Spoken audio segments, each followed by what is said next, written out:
Какъв бензин да използвам?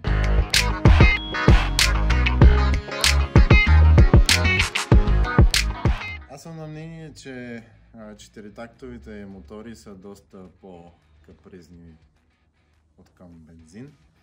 Хубаво е да се използват филтри, които се слагат в резервара. Наливайки бензин, филтъра отбира, ако има някакви замърсявания в самата бензиностанция. Някои от бензиностанциите използват стари резервоари, имат отлагания и е възможно да влезе бензин в горивната система и да запуши инжекторите или там филтрите надолу преди инжекторите, което да доведе до проблем.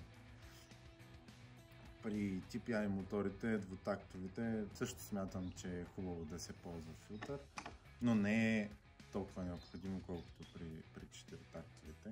Иначе какъв бензин да използвам? Знаейки качеството на бензина в Европа, смятам, че е окей да се използва и 9.5, и 9.8, и 100. Като цяло бензина е един и същ, добавките са различни, нали? Всяка бензиностанция се слага добавки да вдигнат октановото число. Четиритактовите мотори, които са ремапнати, също някои от TPI-ките, които са ремапнати, може да имат нужда да използват по-високо октаново число гориво, 9.8 или 100.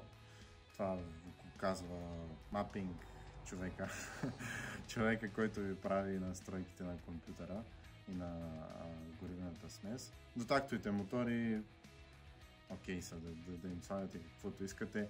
Аз така шеговито казвам, който може да си позволи, има финансова възможност да сипва 9.8 и 100 смело, който е на ограничен бюджет.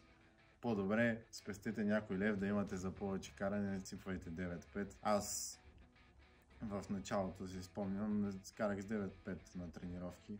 Дори и сега си сипвам 9.5, защото съм габровец, по тренировки карам с 9.5, по състезания си слагам 9.8 и 100. И да, това е окей. Работи добре, ще спестите някой лев.